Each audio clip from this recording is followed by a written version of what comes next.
we were sitting backstage for a moment trying to decide where to go out of all the material that came up in the three panels. And we decided that Brent had some good light and current material to open up with. So Brent has a kind of a relevant piece from just this morning. Relevant and slightly irritating. So I don't know how many of you heard Wait, Wait, Don't Tell Me today? Great show, right? And they talked today about the news of this past week, and one story they brought forward was the fist fight that happened in the Chicago Symphony Orchestra concert last week. Hear about that? The audience has changed. That Competitive boxing at the concert. in box seats, and that was loud enough to actually distract Muti for a second. I can't remember what piece they were doing, and it was relatively early on in the piece. Now, the only reason I bring that up is that, look, Wait, Wait, Don't Tell Me pokes fun of absolutely everything, and I guess the orchestra world could have a sense of humor about itself, I guess, but they talked about how the fist was so loud that it woke up the audience. And they talked about this all with a faux British accent. And that's fine, except that for those people who have never been inside our halls, it just reinforces the stereotype that we are in fact high art, and you better be prepared to have a good nap, and an expensive one if you're going to come inside our darkened halls. Yeah, well, John and Mason both touched on this in their conversation with Mark about the notion Mason called it, the sort of bourgeois forbidding, the sign over the orchestra. I wonder how, how the others on the panel or how anybody wants to pick up on that idea of sort of the image of the orchestra and how it plays out.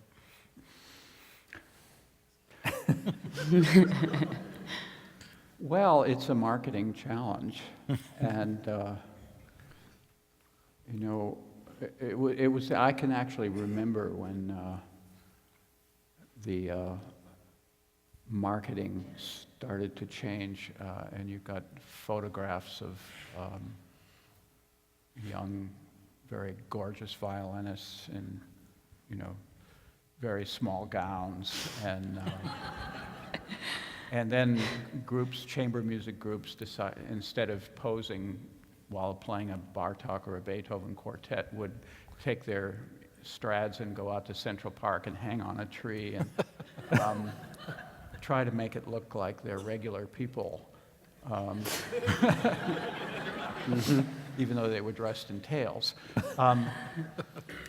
But it is a really funny thing, because we're just backstage in the strange subject of tweeting during concerts came up, and both Mason and I are against it, believe it or not, because we both think that a concert, particularly a classical music concert, is a place where you go to concentrate. And the invitation to an audience, no matter how well motivated it may be on the part of the marketing staff, the invitation to an audience to tweet or text or this or that is an invitation to break one's concentration. And we already live in a society where we're constantly challenged by distraction. I mean, each one of us has an itchy click finger. If I don't like Bill Maher tonight, he's dead. If I don't like that article, I'm on to another internet page. And when you come to Davies Hall or you go to the San Francisco Art Institute, Museum or whatever, you really are going for a very deep experience. And you can't have a deep experience unless you concentrate and stay on message. And that's why I just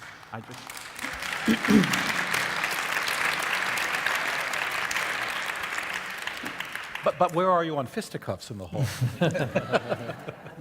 Well, I noticed that was in the expensive seats. We should want people fighting over the seats. Yeah. Yeah. No, but I do think that's interesting, the joke about, it woke people up, because, I mean, that really is it's such a snarky way of picturing what concert life is. Mm-hmm. And, we know that when we come and we hear something like the San Francisco Symphony playing, a Mahler symphony, it's just a red-hot experience. And if you're asleep at that, You may be dead. Maybe surgically. stay home. Yeah.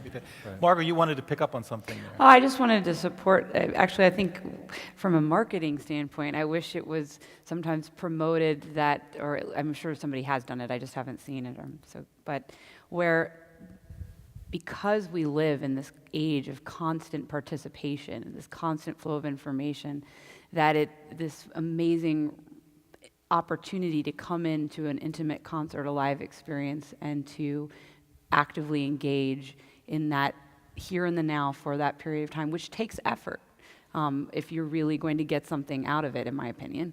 But I think that's something that I wish you kind of actually heard promoted in an integrated way to what the live concert experience is. It's an opportunity to actually, how does the music making you feel? What mood are you in? To have some time of reflection, to be transported perhaps for a moment away. And I think the challenge sometimes with orchestra, is that unlike dance or unlike opera or whatever ballet that you're seeing it really requires you to be actively listening and be giving something to it to receive.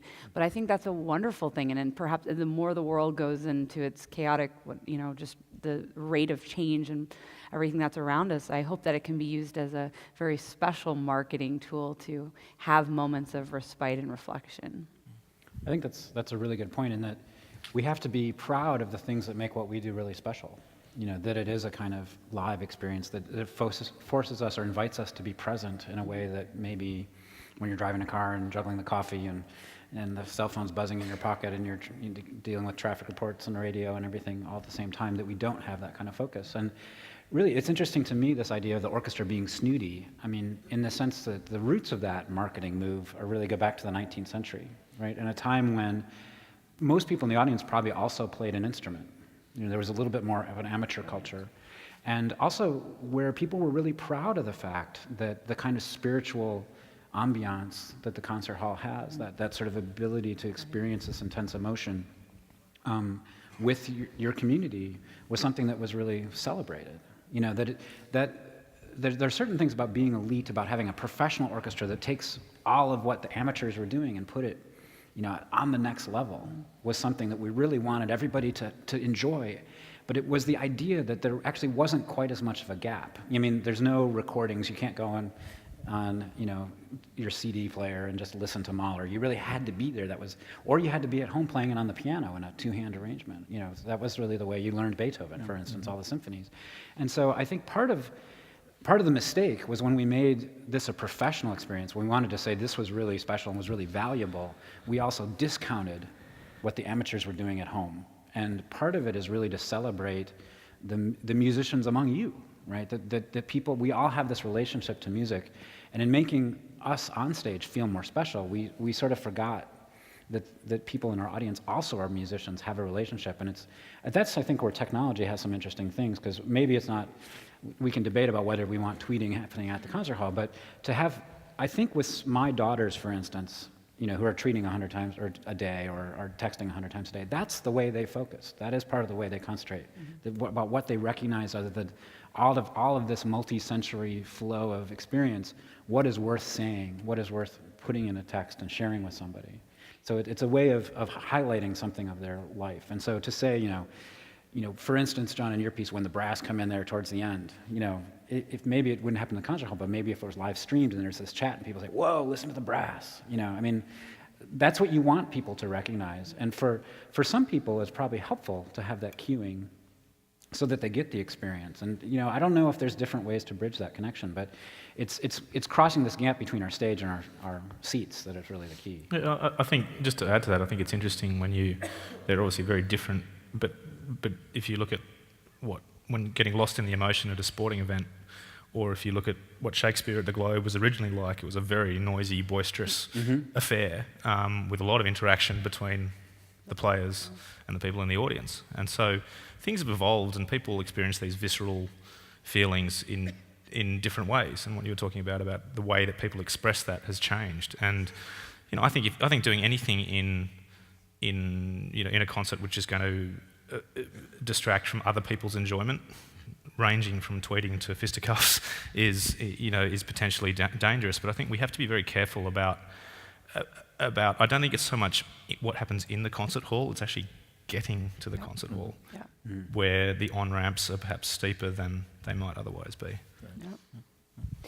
Just as an aside, with the YouTube Symphony project in Sydney, I remember sitting back and I was sort of in the back of the hall in one area, and you were watching so many people, especially early on in the concert, taking photos, uploading things, and I was in front of some people that were so excited to be there, and not sure, perhaps it was one of their first times or early entrees into a concert experience, and it made me, put a sock in my own snooty thoughts, because I thought, it was amazing. These people were so excited to be experiencing it, and they wanted to share that at that time. So it made me question, it's like, again, I think in moderation, as we said in our thing, we're having options, or there's times or whatnot.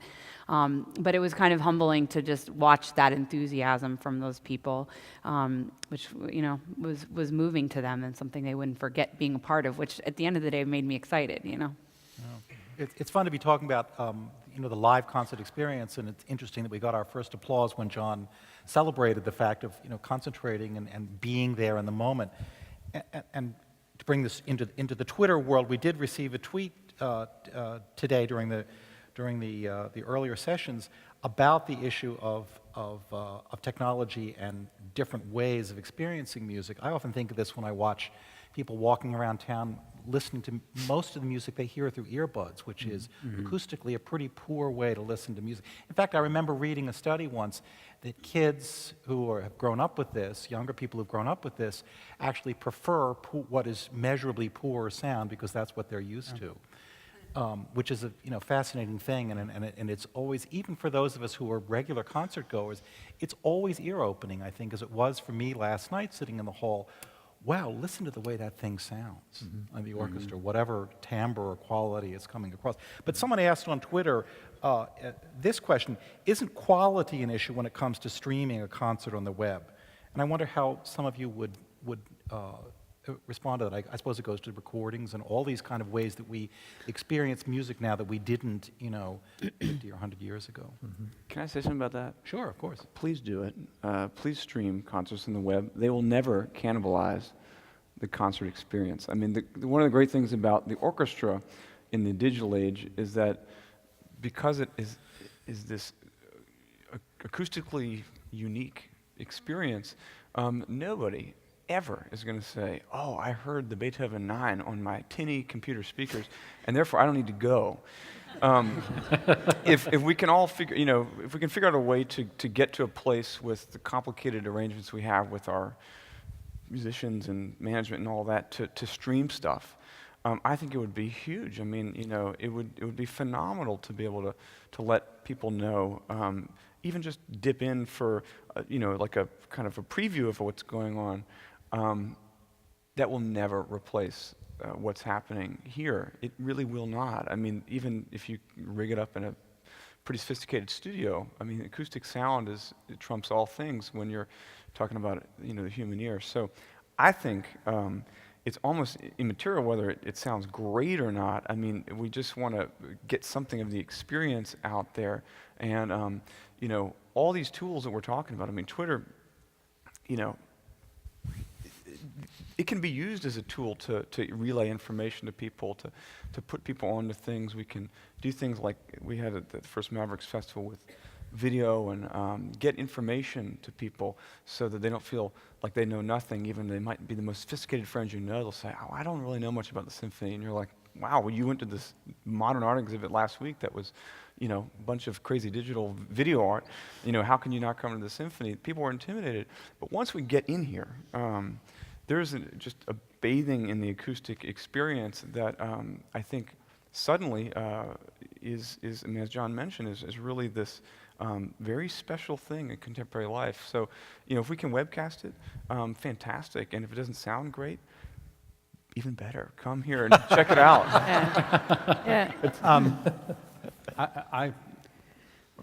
I have had music or experienced music through in Walter Benjamin's terms, mechanical reproduction all my life, because I grew up in a very small town, a long way away from where you could hear a good live performance. So I had most of my primal experiences with great music on a little hi-fi set. And I wouldn't say that those experiences were compromised. They were different. I remember the very day that I heard the Eroica Symphony for the first time on a scratchy LP. And more recently, in the last couple of years, I've had this experience where I've had 2 operas done at the Met. And while I've been in the hall, either because I had to be there, to go up on stage and take a bow, or in the case of when we did Nixon in China, I was conducting, I never got to go to one of the Met simulcasts, but other people that I know did go, and they said it was just an extraordinary experience. It was completely different from being in the hall. But that it was illuminating, and it was not a substitute experience, it was a different experience. So in that sense, a technological reproduction can bring a whole added new world to the experience of consuming art. Yeah. It's just so interesting because those of us who work in this world and have worked in this world for so many years have invested so much thought and time in the sound quality. So we are very proud of our CDs and our essay CDs, and we spend a lot of time making sure that not only is the playing perfect, but also the technical quality of it is perfect. And for a segment of the population, that really matters. But now you're saying, and others are saying, well, actually, they can have a totally different type of encounter with our music, where that, in fact, is not necessarily the kind of investment that really ultimately matters, number one. And then also, as it relates to the acoustics of this venue, again, the quality of the sound that emanates from the stage and that you receive out there is something that we think a lot about and have spent frankly, a lot of money improving over the years. And yet, people coming into an acoustical environment like this probably do, if it's for the first time, they do so with this, having had the earbud experience as their definitive interaction potentially with classical music. I can't tell you how many times I'm asked that whether these microphones above here, they certainly must be reinforcing the sound of the orchestra. The assumption is that we live in an electronically enhanced environment, and people are really quite surprised when they find out that in most cases that is not true. Actually, I find with my students that there's a bit of an opposite effect, which is in my lecture hall back at the University of Michigan, we have a pretty old set of speakers. And when I first started teaching there about 10 years ago, students were pretty disappointed in the quality of the sound system. And we did upgrade it recently, but the students who come in now are pretty much blown away by the recordings because they're used to hearing them on earbuds, and they do appreciate the difference. I don't find that I think in some ways they might be more excited. This might be something like a marketing pitch of, blow your earbuds, come to Davies, Yeah. Let me write that down. Yeah, write that down. You heard it here first. But I do think there is something, we aren't very good at talking about the live experience and what that really means. Right. And just how there's just a different, Michael Tilson Thomas was talking about this earlier, about he could feel it with the Feldman, right? I think we can feel it when we're here, when we're here with our friends, when we're here with our spouses. And it's just, there is a magic that happens that you can't reproduce any other way, and those other experiences are important, but they're not the same. Yeah. Well, I don't want to leave the audience out. If there's someone who has a question, do we have questions at either of the mics down here? Margo, you had something you were... I just drew quick things to highlight Ed's human story about the individual who was in a rural area and was able to go to YouTube to watch old, Heifetz or whatnot things. It's wonderful that that's there, and sometimes I think that remembering that access, to support Mason's point, that the fact that child was hooked and was able to advance their technical and was able to receive that, had that democratization of access to that content through the YouTube channel is fabulous. So, whether or not, I've been part of, I've recorded a number of things, and, some movements, there were, 100-some splices or whatnot for that one period of time. And I think kind of stepping outside from the musician hat and remembering to some extent if an individual has a chance to connect. And I always come back, point number 2, and I'll be quiet, is the Grateful Dead, which had a soundboard and allowed people to come in their early concerts and tape them. They had a soundboard that allowed them to plug and make their own tapes. And it certainly didn't cannibalize their entrepreneurial business and music making and things. So I think that's kind of interesting when you allowed people to actually, what if we allowed people to record and make their own mashups on top of things? It might be treasonous, but they'll be active participants of that. I was thinking, listening to Brent, if a portion of the audience doesn't care about the sound quality so much, maybe you can afford to make sort of lousy CDs now. It'd be cheaper. Let's take an audience question. I'd like to shift gears and ask a question to Ed about a comment you made earlier. You mentioned that in many organizations, the technological knowledge is in the hands of people who aren't at the table when it comes to decision making. And I know that there are a lot of young arts administrators watching on this streaming channel, thanks to Twitter. And I was wondering, living here in San Francisco, I've noticed that there's a big cultural divide between the Silicon Valley community, where we have a lot of tremendous business leaders with great management knowledge who know how to use those assets, those younger people with the technological capability. And then working in the classical music sector, it's often a very different experience. So I was wondering if, from your business experience, you might be able to speak to, maybe offer some advice to the orchestra community about how they can better take advantage of those resources within their own organization, within their own community, so they don't have to go off spending money bringing in an expert from outside. Yeah, good question. I think that one of the things, and it's not limited to the music community. I think that right around the world there's a natural tension between people at the top who are very experienced and for a reason, and they know what they're doing, and when something comes along like technology which shakes foundations, it makes people nervous. So to me it's always a question of balance. I think it's about finding people with specific skill sets and letting them run free to a certain extent with adult supervision, if you want to call it that. But I think it really is a fear thing. I think if people empower people with specific skills that they don't understand themselves, letting that kind of frolic is incredibly empowering and powerful as a result. I think that it's easier to do that in the technological space than it is in some other spaces. But I would encourage young people to particularly creative young people to make things. I think that a lot of what my group at Google tries to do is, there's a lot of talk, there's a lot of recommendations, there's a lot of reports, there's a lot of consultants who come in and it takes months and months and months and months.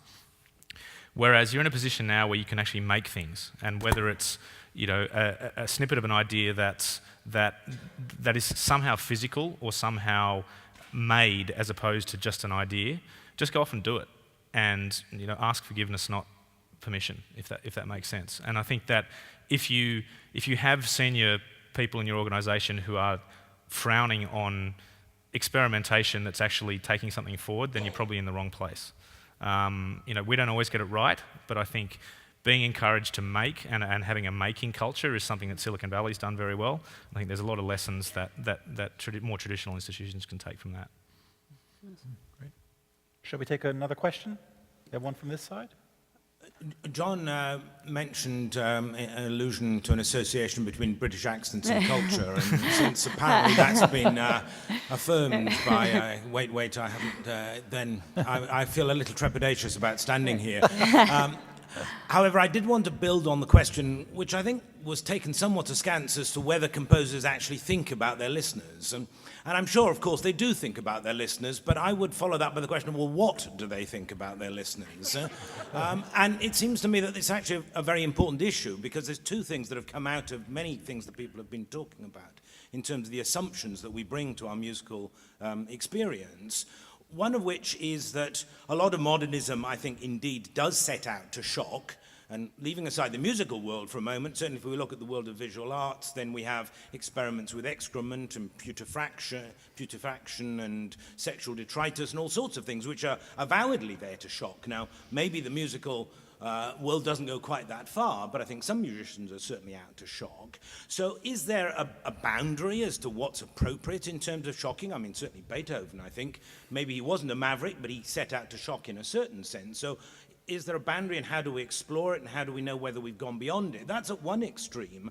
At the other extreme, what should we assume of our listeners in terms of the point, again, that John made about you assumed a certain sort of, I can put it, sympathy, if you like, with your musical world, your musical experience, and so on. And from reading your book, I think it's clear that you have a very deep sense of what you expect of your audience, what you could expect of them, what you should expect of them.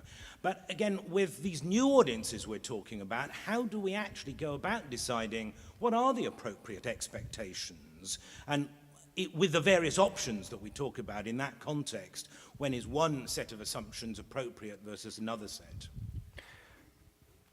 Madness lies there. I mean, I will tell you, the trying to figure out exactly, all the different hierarchies of what education level or might be going out on in the audience, I think is a recipe for artistic madness. I mean, I think it's important, absolutely, we think about we're in a communicative field, and I mean, art is.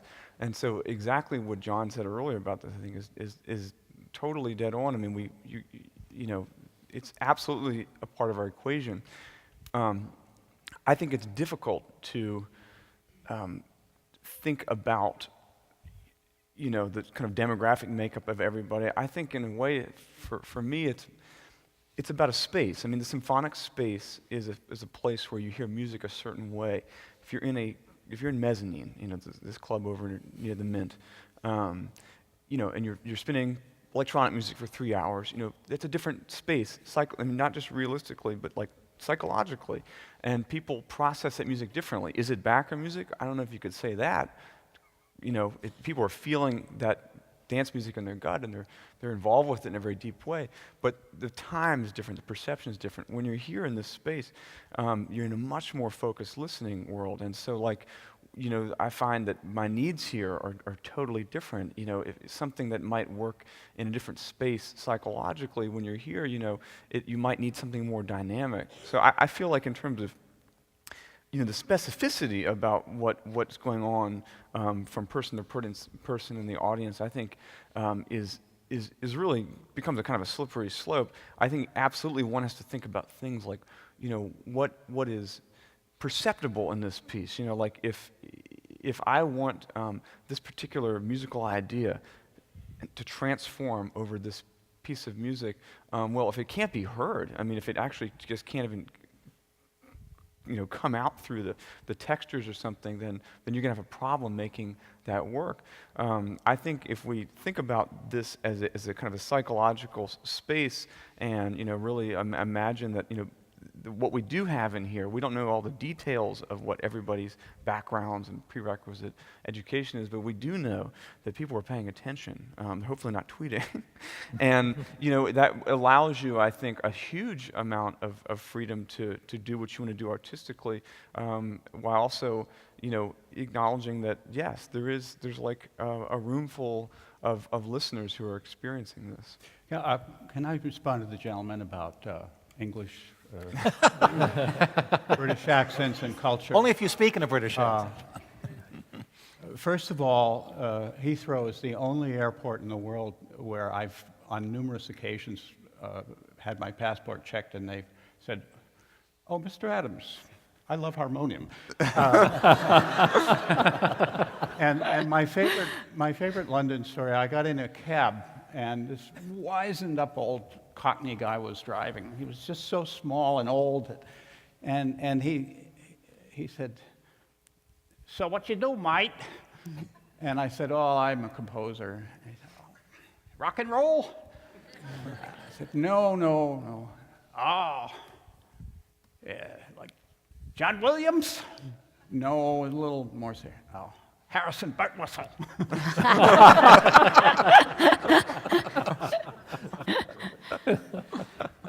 one thing I can add to that question is that I think this technology actually makes this a very exciting time to answer your question of what do composers think, which is that when I think back in American music history, composers like Copland and Ives were actually great authors. So one of the best selling books of all time on music is Copland's What to Listen For in Music.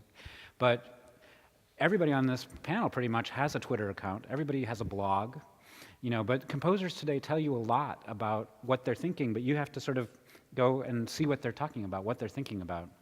And a lot of orchestras, I think, could do a lot. I mean, you talked about content and time, and much of it is just making the connection, is having somebody in an orchestra institution who has the bandwidth to be able to make these connections with all of the stuff that's going on to draw people's attention to that. Because composers are out there telling us what they think, and we just have to read it. It's a really, really interesting how technology is facilitating that. The problem that I have with so much conversation about technology is that it's about the medium and that it's so rarely about the content.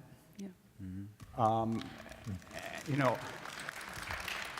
We talk about how fabulous it is to communicate via one system or another, and how fast it is, or how many people it reaches, or how many friends you have on Facebook or whatever. But I'm very concerned about the cultural depth of our society, and particularly, with younger generations who are so involved in the communication, the medium, but not the message. And that, I guess, is another reason why I think if you love classical music and you're informed about it, it's a portal into a much larger cultural awareness. It draws you in. Last summer I was asked to write a book review of a new biography about Mahler, and just the month and a half or 2 months that I spent immersing myself in Mahler's life and all the historical resonances of that, whether it was Vienna or Freud or anti-Semitism or just in general European history, was just a profoundly deep and complex experience. There's the same kind of cultural voyage that MTT's whole Mahler cycle and his programs have been. But there's so much chatter in American society about technology, but it's ultimately such a superficial thing because it's not about anything. It's just about itself. And I think we just have to, remind ourselves that the technology is just simply a way of transporting information, but the information is what's important.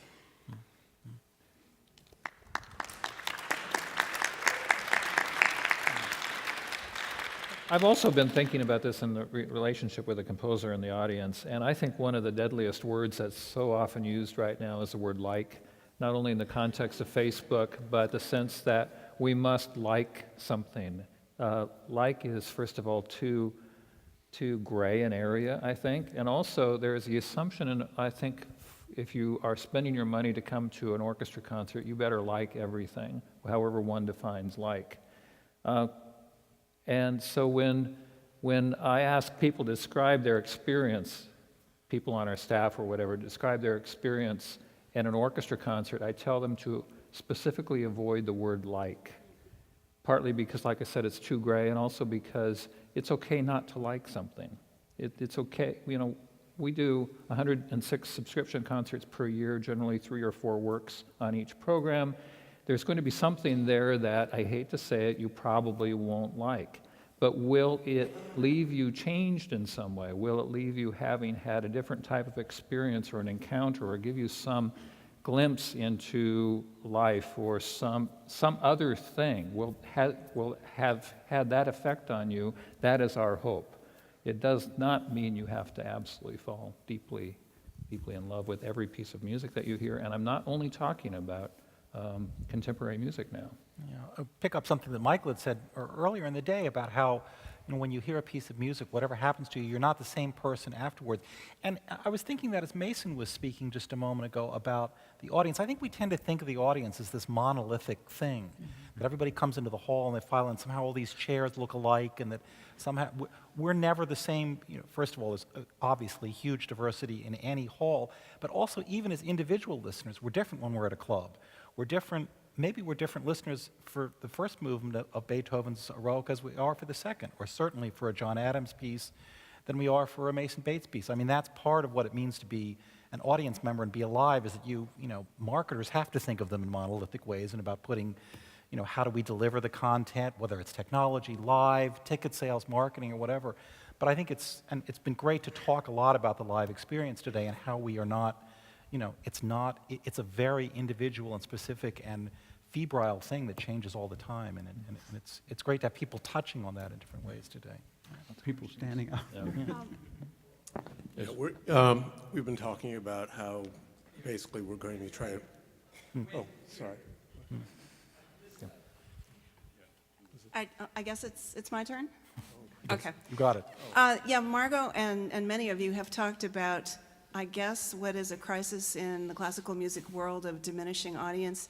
And I come to many concerts, and no, if I misunderstood you, I'm sorry, but That's okay. sometimes I feel I enjoy many of the concerts, or large portions of them. Some of them I don't so very much. That's fine. But I wonder, like you, Margo, you did mention many people in San Francisco or the Bay Area could name members of the baseball teams or the football teams. I might not be one of those people, but many people could. Me neither, And most of us could not name many of the symphony musicians. Maybe the symphony might provide us with some ways of, meet some of the players and not just describe them in the program materials, but kind of open up that experience some, or have them discuss my experience of this flute part or this viola part, or what I liked about it or what I found challenging. And the other part is sitting in the audience can be a very passive experience. I mean, my head is spinning. I have lots of thoughts going through it, but I'm not supposed to move or, do this thing and sort of conduct from my seat. And the expectation is that we sit, we're well behaved. Hopefully we shower before we come. Oh, it's a Bay Area. We're in clean, presentable clothes, but we're not supposed to do anything. And I wonder whether on occasion there could be a little bit more, like in rock concerts, people get up and dance. Maybe we could do that for this piece, or, just if you could talk about expectations of the audience, and thank you. Beautiful, nicely said. Can I say something about that? Interesting tidbit about audience behavior. You've got a concert last night, and we actually didn't have a lot of multi-movement pieces, but generally speaking, you get to the end of, say, the first movement of naive and sentimental music, and if everybody does not clap, we could put a man on the moon with that amount of repressed energy. So I mean, as long as people aren't interrupting the piece, I think it's absolutely incredible to have a living response. I mean, not everybody agrees with that, but that's the vibe. We're not supposed to clap. That's behavior. After hours, last night, we had this thing up on the third floor that's been happening here, and there's a little bit of DJing and hanging out. And, it's funny because, everybody was very great. Everybody showed up. We had an awesome time. The audience was kind of observing the DJing in the way that you would observe a classical performance, which is actually, just for what it's worth. That's fine. It's fine. It's just it's not the way you say behave. If you're seeing, if you're going out and checking out a DJ or something, you're just kind of existing in the space. So, behavior is kind of hard for everybody involved, no matter what space you're in. I don't know how you change it. I'm sure that, we'd all agree it's not a great idea to have fist fights. But I think having, encouraging, making it okay for people to respond if there's an actual appropriate moment, I think is certainly welcome on my part. I mean, as long as people don't start clapping, while the orchestra's playing. I mean, just mention one thing I'll say. There seems to be a general thing about what is wrong with everything. There's a lot that you can find out about what's going on with the symphony musicians. I mean, they've got a great blog spot with the SFS. Web community. A lot of musicians will write in stuff about what they're doing. The stuff is out there, and I don't necessarily know if everybody's going to be able to name, Sasha and all the great players in the orchestra, but the symphony's been doing a lot here to make people available, and I think more than just about any institution in the country, I think there's digital awareness, and there are even people on their board who are plugged into the digital community in Silicon Valley. So there's actually a lot of stuff out there. We can always do more, but should really check out this. The website here really does have a lot of portals into specific players' thoughts about what's happening. We had a gentleman on the left here was cut off here. Hi, we've been talking a lot about, you have been talking a lot about reaching a wider audience through technology and popularizing the music. And one of the things I remember growing up as a kid in Boston studying with a concert pianist was, I asked him, well, what am I in for? And he recommended that I go see Pumping Iron with Arnold Schwarzenegger. And I thought, he's out of his mind. He's crazy. Why should I go see this movie about this guy lifting weights? And I went to see the film. It just come out. And I realized, oh my God, he's doing the same thing I'm doing. Different muscle group, smaller repertoire. But he's essentially going through the same process. And I started laughing, and I realized I was taking the music much too seriously. And since then, I've sort of expanded my emotional attachment to the music. And when I listen to performances, I hear the humor, I connect with the sadness and the joy a lot more readily in pieces. And sometimes I was at an Ives performance, BSO Ives performance with Ozawa, and there was one passage in one of this work, is a symphonic work, and I was in hysterics. I was laughing so hard. And the other audience members near me were looking at me like I was out of my mind. But all this to say that one of the things with sports, the sports analogy we've been using, is that people have this tremendous visceral emotional attachment to what they're witnessing. They readily identify with that. And I'm wondering how, in reaching a wider audience, are we going to get people excited and understand that these composers are just people? They've witnessed things, they've experienced things, and that's what their music is about. And how are we going to make that emotional, get people excited and emotional about the music again? Because I don't see that happening. Well, from the symphony's perspective, I think it's interesting that you bring in the sports analogy, because we also think about that, and I suspect, I don't know for sure, but I suspect that the most engaged people at a baseball game know the rules of baseball. You can go for all kinds of other experiences, but it helps if you know how many innings there are and just exactly what the catcher really is doing. The same applies to a certain degree for orchestral concerts, and it is not lost on us that there are fewer and fewer opportunities for people to learn how to play a musical instrument, getting to the point that Mark made some time ago about the amateur culture versus the, for lack of a better word, professional culture. The symphony is paying attention to that and is launching, I think probably many of you know this, Community of Music Makers program, multi-year program to provide people with opportunities and to dust off that violin that last got used in your senior year in college, pull it out, and have an opportunity to find people who are interested in making music with you, such that, it could also be on the stage of Davies Symphony Hall at some point, such that the number of people who are in the hall on any given night appreciate, understand, have context for the music that is being made here.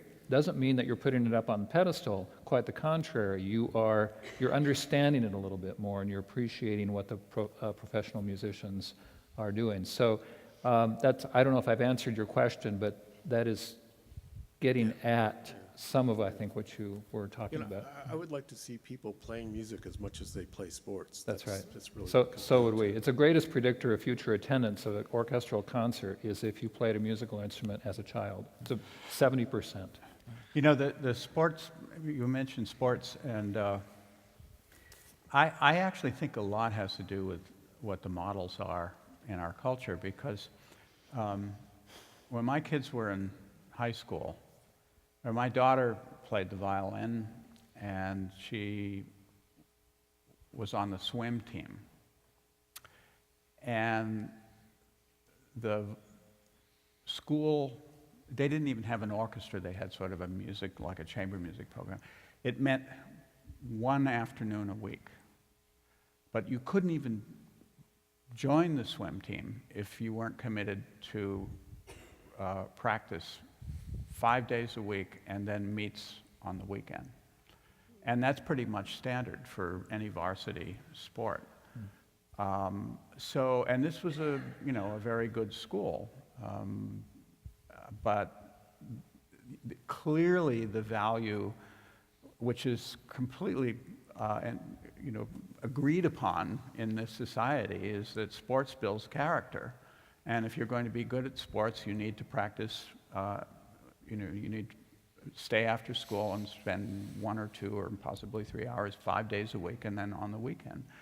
And then everybody here marvels at El Sistema in Venezuela and how wonderful that is. But there's no school in this United States that I know of that would demand the kind of devotion and time commitment of a high school or a junior high kid that the Venezuelans do. If you're going to be in in any of those Sistema programs, you have to do 5 days a week and concerts on the weekend. So it's really an issue of values, and in this country, much more value is placed on sports than on the arts.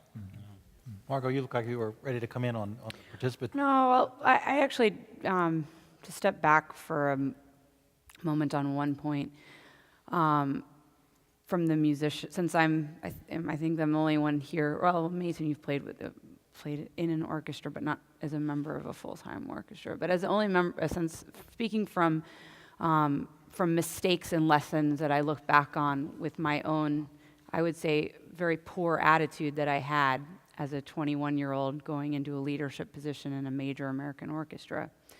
I think to the point, the thoughtful comments before, I also think that the culture within, you kind of come into an orchestra environment, and I wish I had somehow actually that mentorship, or I had thought more about the privilege and responsibility that I had as a member of, as I have been thinking a lot about lately, of being somebody who's carrying on the things of the past into the present, the great traditions of the past and new composers of the present, and our world around us to share with the audience. Somehow I actually didn't feel, you're so like an athlete, you're so trained into your very narrow thing, and I actually really lost any perspective on what my role was as a cellist to communicate to my world. And I've actually come back to that now full circle, but I really didn't have that in my professional career beyond, to be quite bold. I think I was actually kind of self-absorbed about my instrument, my playing, what my colleagues felt, how I was communicating with them in my performance. But I think that's something, to some of the points touched on. Being proud, just like in a business sense, if you run an organization, right? Whether it's a janitor or the CEO of an organization, how are you making your employees feel like they're stakeholders and really active participants and proud of that organization? And somehow I think that, I'm sure people are familiar with the Harvard Business School study that showed sometimes that orchestra musicians' job satisfaction is about ranked equivalently to prison guards for job satisfaction. Yeah, I know, and that people, you kind of laugh, but it's really not that funny in a way at all. So how do you I think that at least, I can't speak for anybody else, but in myself, I'm saddened that I didn't have a more perceptive concept of that in my early 20s for that privilege and how to share that. So I hope that's something that changes and morphs going in the future. There's so much to think about, so many great ideas have been raised. The panelists have all been tremendously generous. You've been a great audience. We're going to let Brent bring the curtain down. Really? And, One more question. Make it short. This is Make it short. Steve Winn, I know you. This is a big one for John. The context is, isn't this institution in a conflict with itself in the sense of, are you to flatter your audience and make it feel safe in this wonderful, expensive building, or are you supposed to expand its awareness of the world? That's the context. Now, the question to John is, he explained that the function of the composer is to express fundamental emotions. And yet, fundamental emotions is so limited. It's such a reductive notion, and when in fact you actually should express intellectual and worldly notions, and in fact you have tried it. But if you say that the object of the composer is to limit themselves to only expressing emotions. No, I didn't say No, that. well, that's what you said. That's your fundamental emotions. Getting heated up. I got the tape in my back Rewind pocket. we got to check the transcript on this, huh? Okay, I'm glad you're going to change your mind, but in any case, if you don't... I said it was a fundamental thing. If you do include other things besides emotions, then it's likely institutions like this will attract a lot of younger people or other people who might be very dynamic. I knew we'd get to fisticuffs eventually. Are we ready for the... Thank you for your statement. Thank you all. Thank you.